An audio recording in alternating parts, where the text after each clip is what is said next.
So it's going to look like you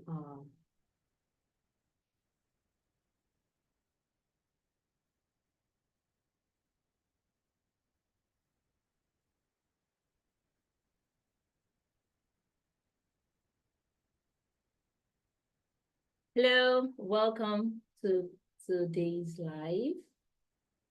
I trying to set up a lot of things here. Sorry I'm late. I'm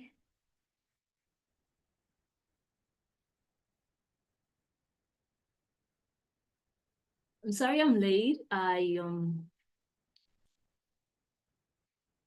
Yeah, welcome. Sorry I'm late. I was meant to start at 7 o'clock, but logistics, coming back home, traffic, and finally, I am here. Thank you for joining. And today we are going to be discussing something really, really interesting. That is starting your fitness journey with compassion.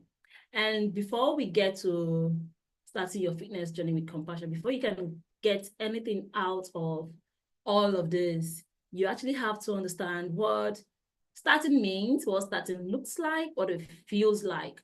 You also have to understand compassion. I know we have this soft, very soft approach when it comes to compassion. We see compassion as this very fluffy, soft, pitiable life. I don't want to call it pitiable.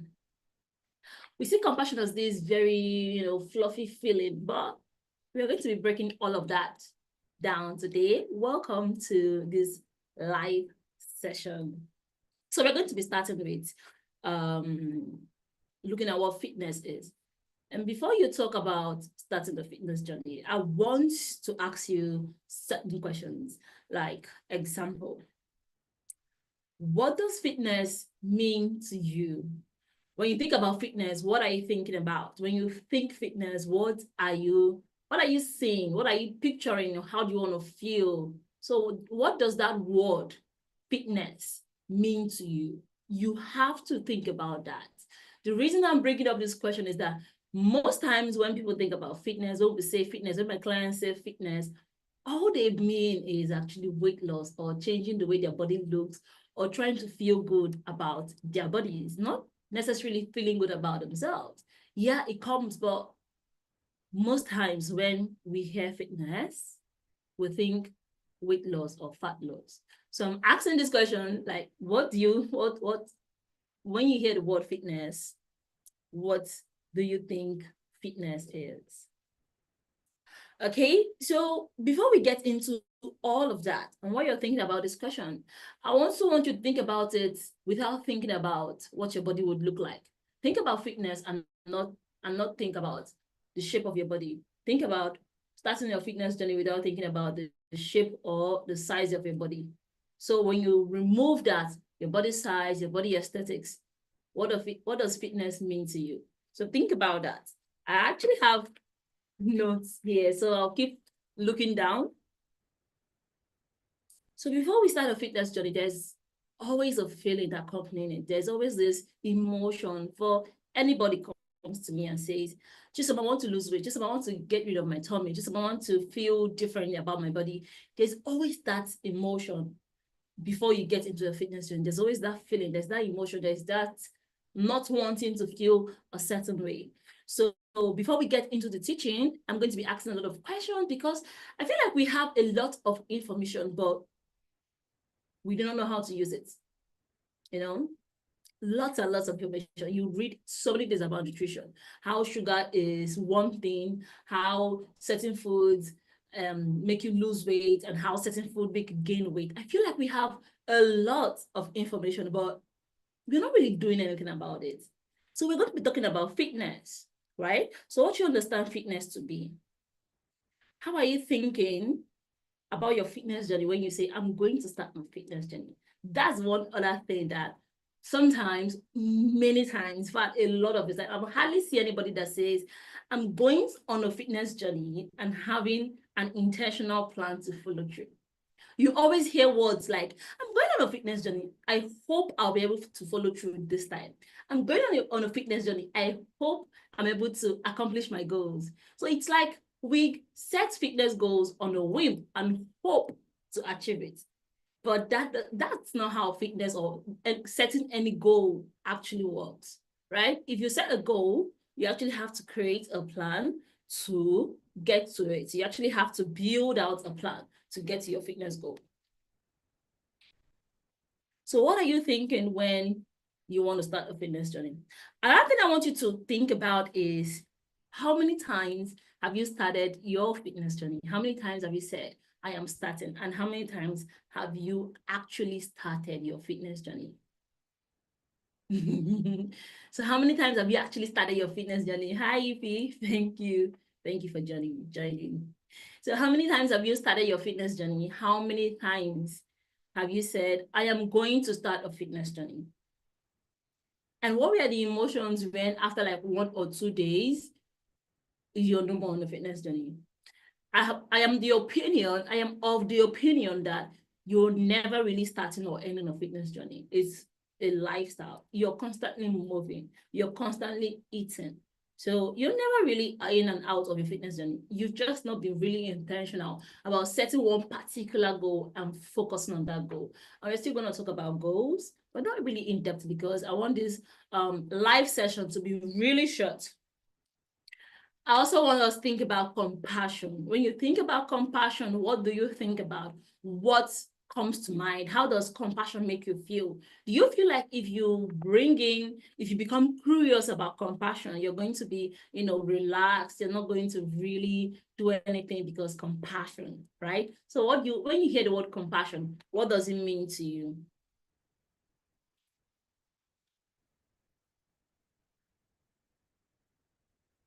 So for you to be on a fitness journey, you have to bring fitness, your goal, and compassion together. If you actually want to start a fitness journey, anytime, this year, this week, today, and follow through.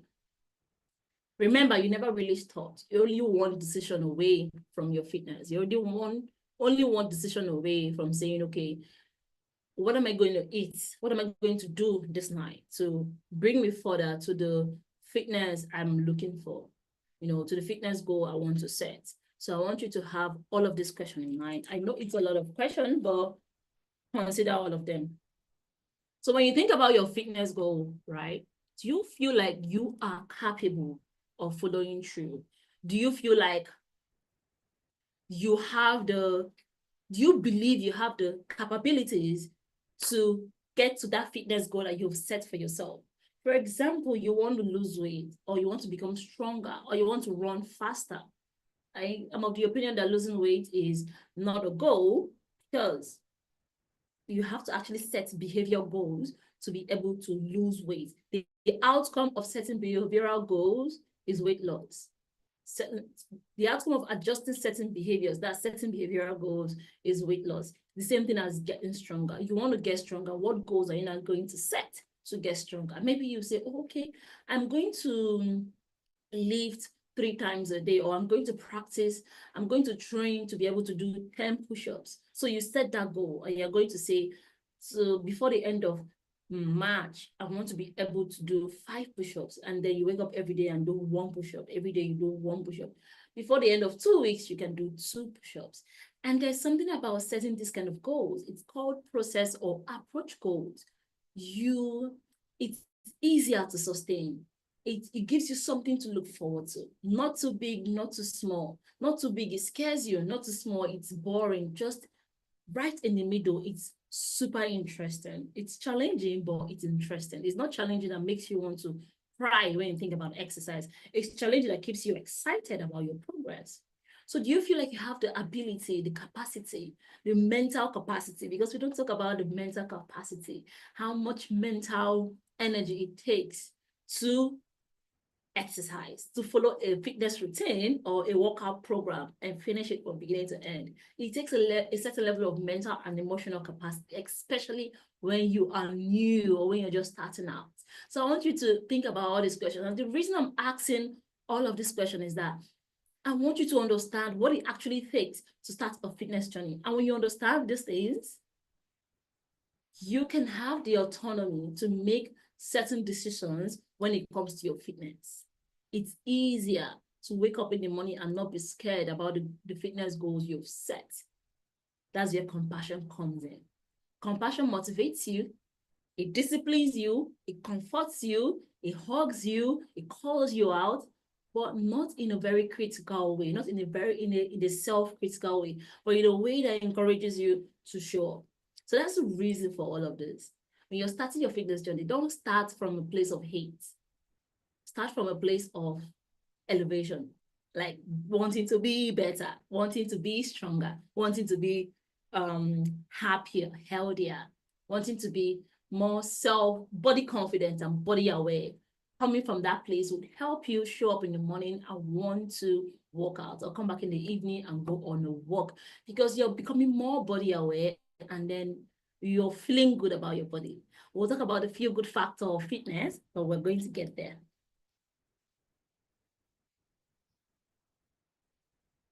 Have you ever thought about starting your fitness journey and you're confused? Like, what do I do first? Do I lose weight first? Do I eat food first? Do I exercise first? And I feel like you have to start, right? It's not about food. It's not just about exercise. It's not about what to start with. It's about choosing one and doing it. Because what I mean by this is that why I'm saying this is that they all complement each other. But I like to come from a movement approach. I love movement. Movement makes it easy for you to want to eat a certain way so you can move. Movement makes it easy for you to feel your body and know what your body wants. And then when you know what your body wants, it's easy to make nutrition decisions like that. So with movement, you move, let's say you set a goal to be able to run faster, or maybe you set a goal to be able to move without pain. I remember, I'm going to use a personal story. I remember one time I used to work out regularly every day, lifting really heavy, really obsessed about, protein and lifting heavy. But there was a downside to that. I started to have severe back pain and knee pain. I couldn't do the simplest exercise. And I thought, okay, no problem. I would get a knee band, right? I would get a knee band. I got a knee band. I got the best. But what happened? My knee was actually getting worse. It was getting worse. So what happened? I had to learn to move all over again. I had to slow down my movement. I had to learn how to move in different ways, and not just the same thing over and over again. I had to build on walking on my knees, my ankle, my hips, my quads. Learning all of these things made me more body aware. I had to learn a lot about my body. What am I saying is with movement, you start to make certain decisions that empower you. And in that moving, I started to listen more to my body and started eating what my body actually needed to recover, to build energy, because when you're moving and you're intentional about moving and enjoying the movement, you want to eat food that encourages you to, or encourages your body, or gives your body the energy it needs to move, because movement and nutrition is all part of your productivity. So maybe you're a professional and you say you don't have time, but you're not moving, you're not eating. Your productivity will suffer. Your energy will suffer. Your time will suffer. Your money will suffer. Why am I saying all of those things? Imagine you don't have the energy to move through the things you have to do for work, for life, through the day. What's the point, right? So setting your fitness goals. So remember when I asked, when you think fitness, what comes to mind? You have to remember that fitness should make every other area of your life thrive. If when you're chasing a fitness goal, it makes you really tired to wake up in the morning, it gives you body pain, you find it hard to sleep at night, you're always thinking about your body, you're always thinking about your aesthetics, and it doesn't give you the opportunity to express yourself, to play, to have the energy to do things. If it's taking your focus away from the things that matter, then you should rethink your fitness goal. And before starting your fitness journey, I want you to think, and I feel like if you're watching this, starting your fitness journey, you're already having like a mindset around the ability to start, to do something. So I want you to think about your mindset towards exercise. What do you think about when you think exercise? Do you think, exercise is not for me? Or do you think, yeah, I can get better with every movement I do? So if you're the person that says, exercise is not for me, it means you have a fixed mindset around exercise. And I hear a lot of people say, oh, I'm not an exercise person. A lot of Nigerians have a very fixed mindset, thinking that, oh, you have to be able to exercise a certain way or else you're not an exercise person. Exercise is not for everybody, right?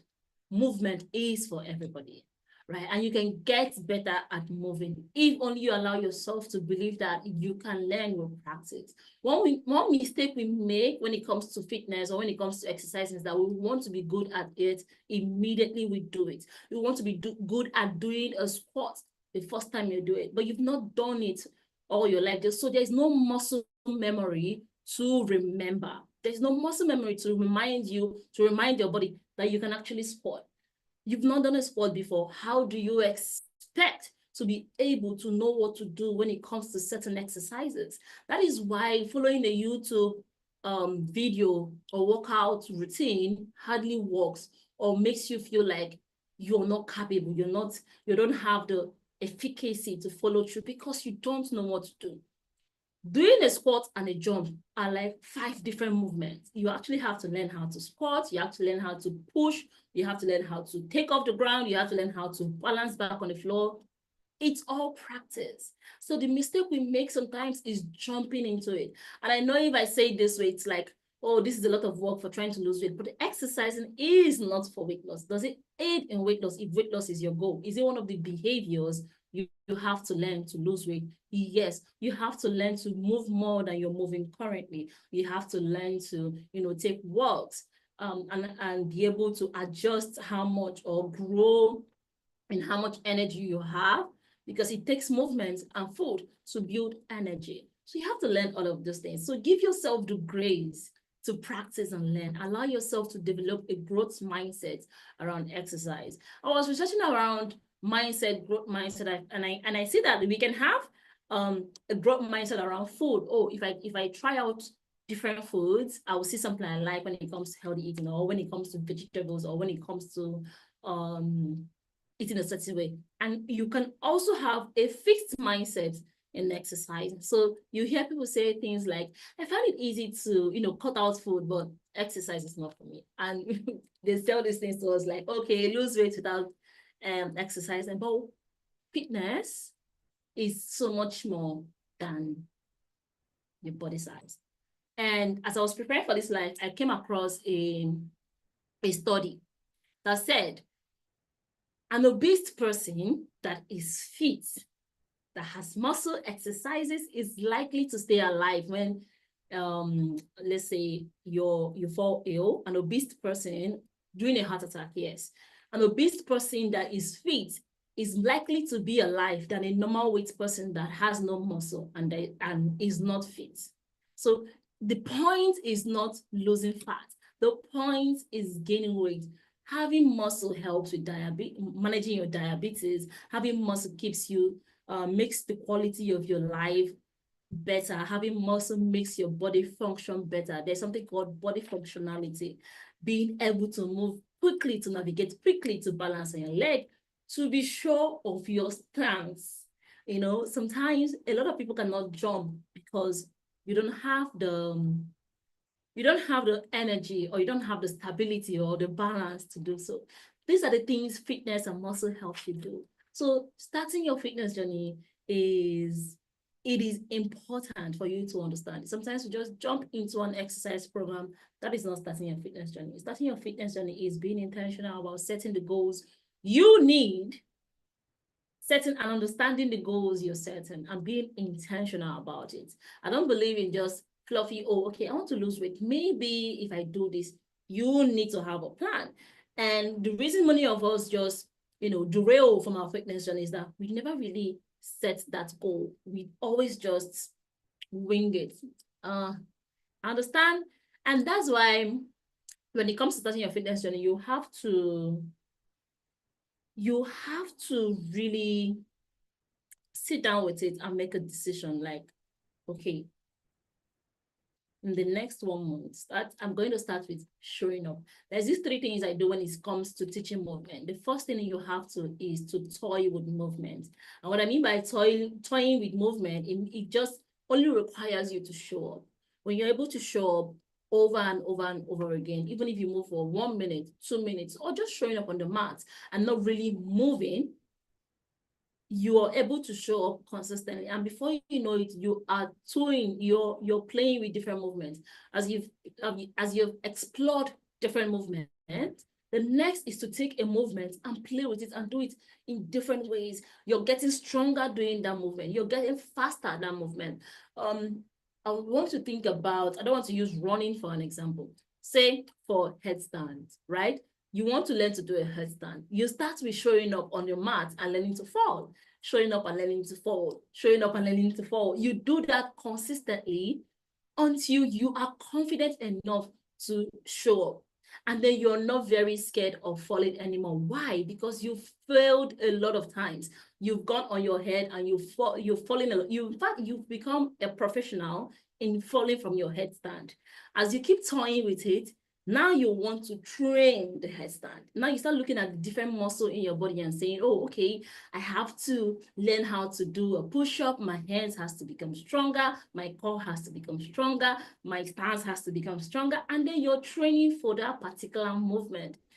That is how you get stronger. That is how you last. That is how exercise is always fun. That is why you want to keep showing up. That is where you explore. It's just like running. You start with doing short runs. Before you know it, you're exploring the short runs. You want to become faster. You run faster. You run further. You slow it down. You speed it up. You do different kinds of runs. And before you know it, running becomes interesting. But if you're only going on a run because you want to lose weight, and then it's really hard because running, exercising is hard. If you're only going on a run because you want to lose weight, it's not going to be sustainable. But we have to think fitness and think everyday life. Look at your community. And I want to acknowledge one thing. I want you to think about one thing before you start your fitness journey, right? Before you start your fitness journey, I want you to think about your time, your money, and your energy. Your life, every other area of your life uses these three things. It's limited. So sometimes I get that you're excited about starting your fitness journey, but you can become overzealous and set a ridiculous goal that you don't have the energy, the time, and the resources to get through. So you could have energy, but you do not have the time. And you have money, but you do not have the energy. So when it comes to setting your fitness goal, you have to look at these three things and one other one, which I will mention later, that we hardly even talk about. So you don't compare yourself with somebody else that is doing something.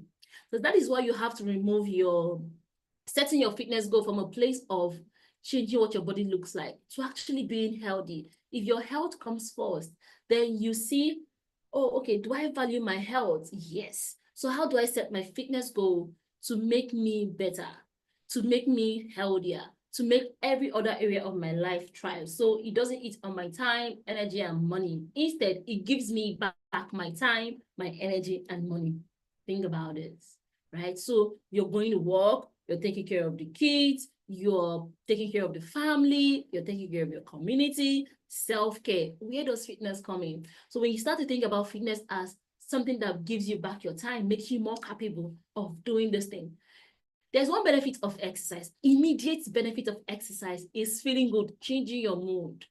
So when you do the right amount, the right dose of exercise, let me call it dose of exercise. Sometimes we set very, interesting fitness goals that after doing an exercise, the rest of the day is messed up because you're really tired. You're really exhausted because you've used the energy you would use to do so many other things on one thing, because fitness comes from one body. You go to work with one body, you take care of the family with one body, you do all of these things with one body. So when setting your fitness goals, you have to have that in mind. You have to consider these things. My fitness should help me thrive, should help make the rest of my life thrive. So how do I set fitness goals? And this is where I recommend compassionate routine. When you go through compassionate routine, you will understand where you are right now and what you can do and start there. So you're not giving yourself a 3 weeks or 12-week benchmark to get to a certain goal, because your fitness goal is not about your body. It's about making you better. It's about making the quality of your life better. And when you think about the quality of your life, it's not just that you can move around and feel sexy or look a certain way. No, it's that you can go through the day without that afternoon crush or evening slump, and you're feeling like, I'm always so exhausted, I'm so fatigued. The very first thing exercise does for you is making you feel better about yourself. And exercise helps with fatigue. And I know that a lot of people feel like, how? But it does, because most times when we're starting a fitness journey, we overdo it because of excitement, motivation. You go to the gym, you're pushing hard, no pain, no gain, and then you're exhausted. It doesn't help you. So you've depleted your time, you depleted your energy, and you have, hi, Ify, give me 5 minutes and we can have a conversation, right? And you have depleted all of those things. So what's the point anymore? And the last thing I want to talk about is your environment. Your environment makes or breaks your fitness goal, and it's not your fault, right? But you have to look around you and know what you have. Some people cannot go outside in the morning for a run or a walk, but you follow people that go outside at 5 a.m., whatever time to go on a run. You cannot afford to do that because your environment will not let you. But there are certain fitness goals where you have to get to the gym, you have to jump around. Meanwhile, you live in a place where if you move around too much in your house, you're going to be disturbing the neighbors. But different things, think about how your environment psychologically that's in your head and physically. What foods can you afford? What is being sold around you? What can you afford to do? Well, you know where you are, and I recommend you check out compassionate routine.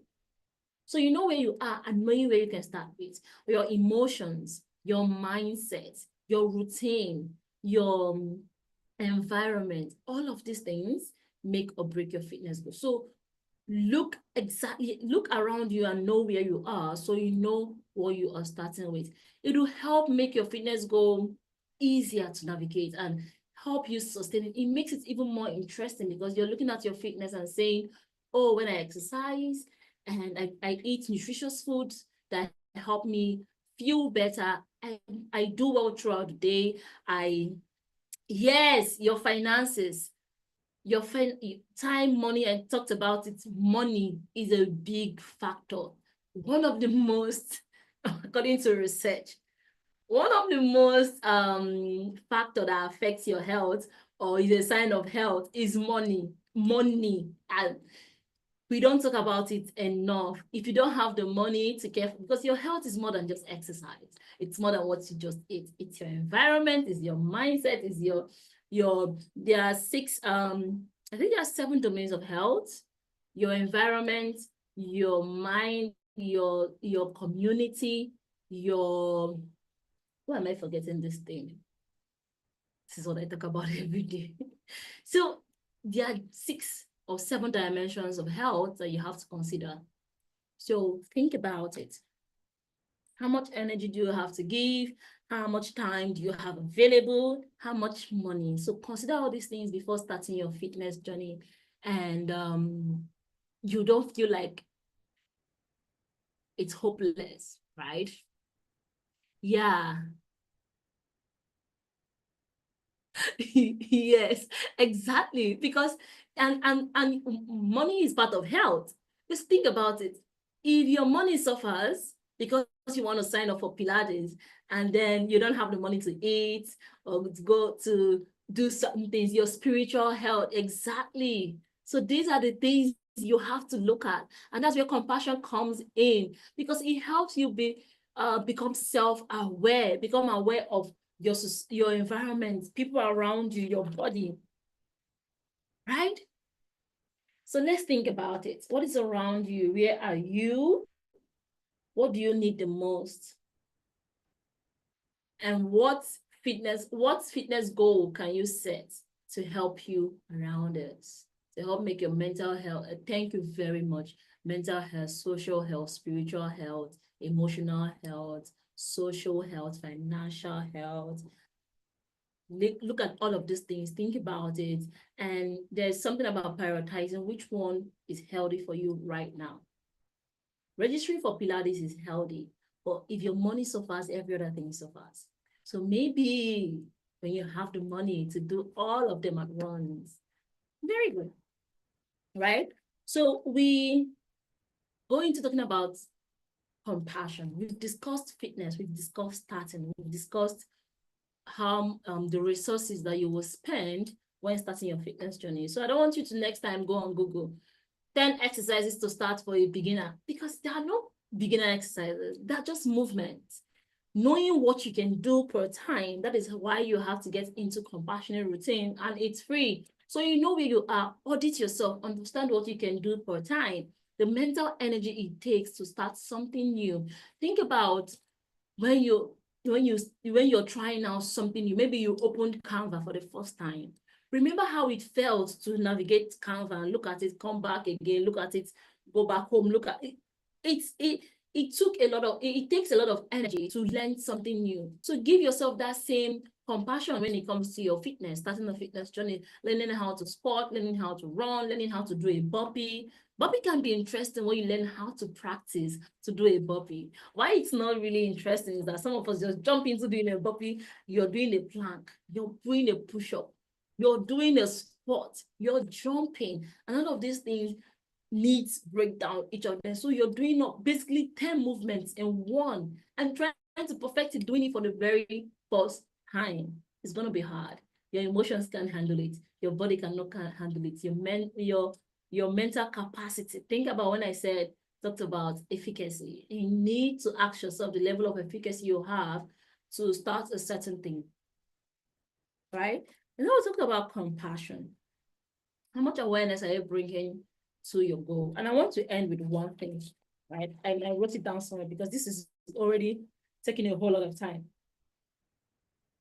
There are so many markers to your to success when it comes to your fitness journey, right? It's not just fat loss. And I'm going to list down a whole lot of things I figured out. It's not just fat loss. It is how much energy you have, how much joy you have in your life, how much capacity you have to do things, how much self-esteem and body esteem you have. Can you show up with your body and be okay with it? I know you're not going to be okay with your body all of the time, but can you show up and be okay in the body you are in? How much autonomy do you have? And you make decisions about your body and say, I want to do this, I don't want to do this, without social media determining, because there's so many effects of this thin ideal that women, if you're not thin, we start to sacrifice our health to be thin. So apart from fat loss and body aesthetics, how is your sex drive for my married people? How good do you feel in your body? What's your social life like? Do you hang out with friends and you're not comparing their bodies to yours? Are you judging other people's bodies? These are markers of health, because when you truly start to care for yourself, I know we're talking about fitness, but these are the things that fitness are meant to do for you. Fitness is not just about building your glutes. Yeah, you could have the worst body image. And I have a whole lecture on body image. I think I did a whole lot of research on that one. Body image lecture.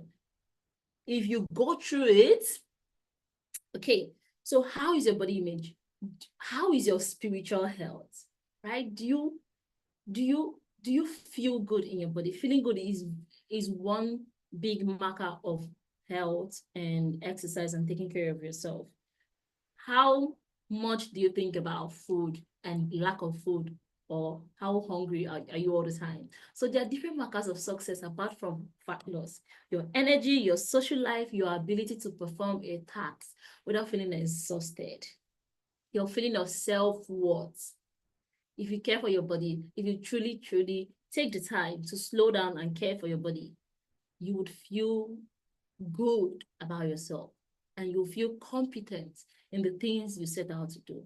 Fitness, the reason we feel like exercise is exhausting is because we do it for the wrong reasons. So when next you think fitness, remove body from it, remove body aesthetics, and ask yourself, what does fitness mean to me? So before you set a fitness goal, I want you to, yeah, another thing is physical safety. When you're standing by yourself, do you feel safe? Meaning, if something were to happen right now, can you jump quickly? Can you move quickly? Can you react quickly? How is your reflex? Training, doing an exercise is you intentionally exposing yourself to stress. So that when stress hits, it doesn't just crush you. You're able to withstand it. So it's not just about managing stress. It's about being able to use stress to your advantage. How are you caring for yourself? How are you recovering? So it's not just fat loss. It's all of these things, self-efficacy, all of these things and more. So when next you're setting a fitness goal, I want you to think about your values. Think about a fitness goal and think and say, does this goal reflect my value, right? So you might say, I want to lose weight. I want to be skinny. But the things you have to do to be skinny doesn't support your values. Maybe you value health and then you want to take a lot of pills and detoxes and exercise too much and eat only green vegetables. It's no more healthy because you're thinking aesthetics first. So when you continue doing it, there's this there's something it's called when there's this imbalance with your action and your values, you start to feel a certain way. So your goals have to reflect your values and your behaviors will help you enforce those values. And yeah, we've come to the end of our life because if you leave me, I have so much more written down to talk about. But yeah, that is it. So starting your fitness journey with compassion has you asking in Congress. Thank you, Suleya. Thank you so much. So starting your fitness journey helps you, with compassion means asking yourself, building awareness. So the first step is building awareness, just bringing awareness to what you know, what you've been doing, what you can do, and get into compassionate routine so you can actually see where you are, audit where you are, and it will help you, give you a launch pad to get on your fitness journey. Thank you all for joining. Does anybody have any questions? Any questions? Any questions? Any questions? Yeah. Thank you. Thank you, sis. That's my sister. Thank you, Celia, for joining. Who else is joining us? Oh. Thank you, Olaf. Oh, hello, Day. Thank you. Hi, Sylvia. Thank you for joining. I truly, truly really appreciate if you have any questions. Thank you. I'm glad. I'm glad you enjoyed yourself. Thank you very much for joining. Yeah, replay will be on my Instagram or maybe on YouTube. I was streaming on YouTube channel. Thank you for joining. I really appreciate, and I hope you got your time's worth because we talked about time, energy, and money. All right. Have a good day. Have a good night, everyone. Bye.